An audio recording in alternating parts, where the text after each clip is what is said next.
Good morning students. आज हम पढ़ेंगे 12th क्लास की पोइम जिसका टाइटल है माई मदर एट 66। और ये जो पोइम है वो लिखी है कमला दास ने।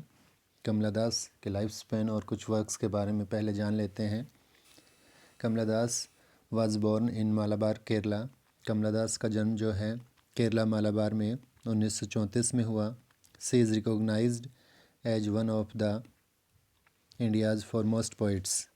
उसकी पहचान जो है वो प्रमुख भारतीय जो शुरुआती कवि थे उनमें से एक के रूप में है। Her works are known for their originality. उसके कार्य जो हैं वो अपनी वास्तविकता के लिए, वर्सटिलिटी, अपनी बहुप्रतिभा के लिए, and the indigenous flavour of the soil.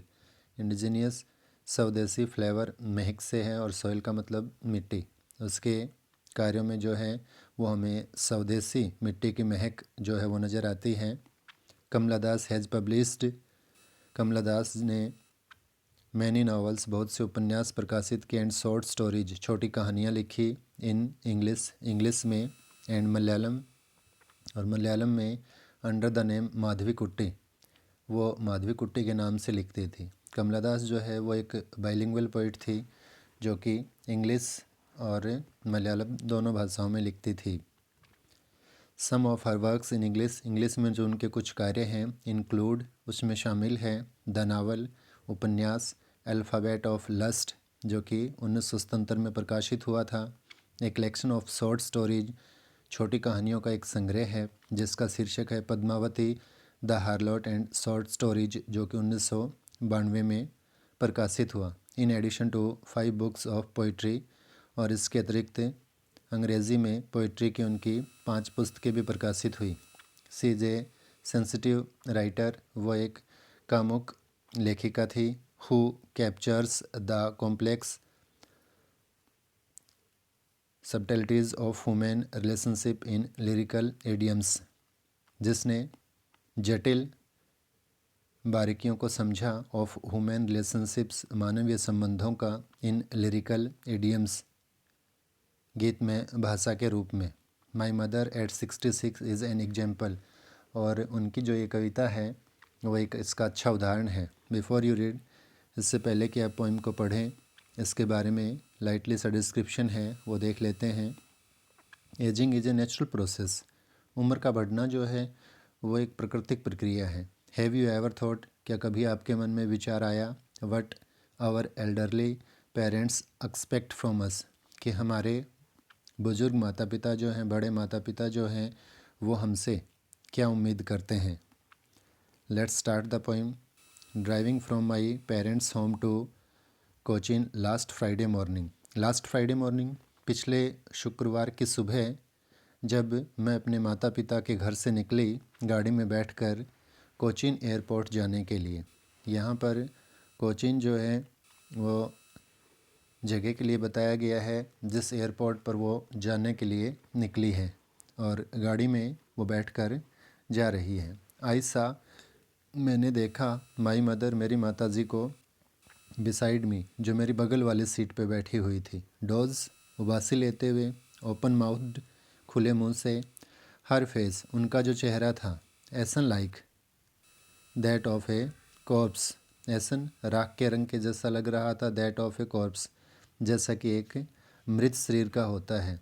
And realised with pain, realise महसूस किया, विद पेन पीड़ा से, और दर्द या पीड़ा से मैंने महसूस किया, दैट कि सी वॉज एज ओल्ड, वो उतनी ही वृद्ध थी, एज सी लुक्ड, जितना कि वो दिख रही थी।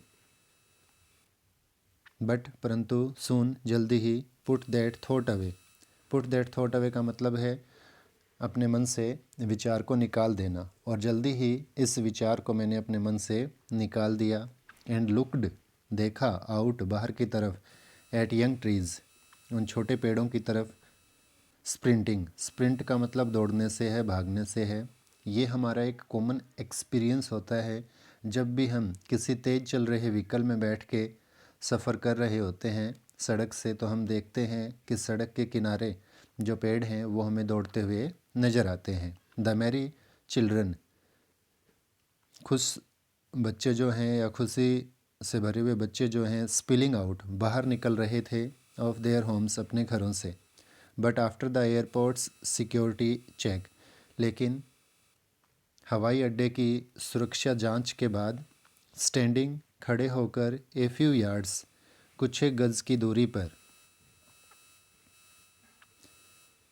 आई लुकड मैंने देखा अगेन एट हर एक बार फिर उनकी तरफ। वैन कलरलेस पेल पीला सा as a late winter's moon, मुझे माताजी का चेहरा जो है वो वैसा नज़र आया जैसा सर्दियों में देरी से चंद्रमा निकलता है और उसकी जो रोशनी है वो उतनी स्पष्ट नहीं होती क्योंकि मौसम जो है वो धुंध भरा होता है। तो यहाँ पर माताजी के चेहरे की कंपैरिजन जो है, तुलना जो है वो सर्दियों में देरी से निकलने वाले चंद्रमा से की गई है।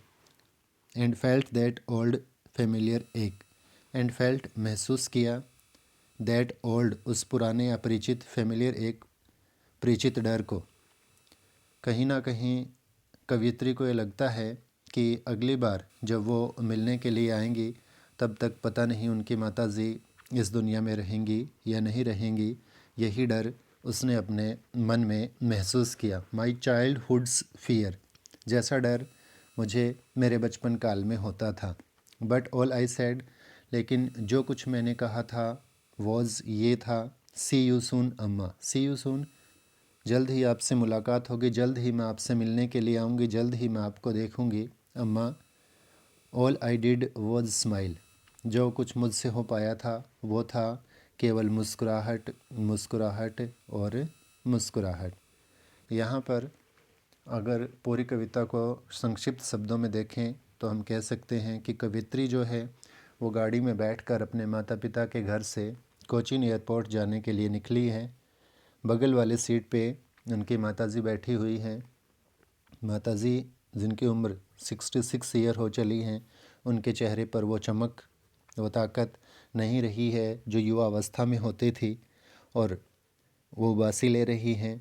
कहीं ना कहीं तुलनात्मक रूप से कवियत्री ने ये कहा है कि जिस प्रकार एक डेड बॉडी का जो चेहरा होता है वो कलरलेस और पेल नज़र आता है, माताजी का भी चेहरा वैसा ही नज़र आ रहा है। फिर उसके मन में विचार आता है कि अगली बार जब मैं मिलने के लिए आऊँगी तब तक पता नहीं माताजी मुझे मिलेंगी या नहीं मिलेंगी। हो सकता है कि माताजी दुनिया छोड़ के चली भी जाएं, उसके मन में ये डर भी है।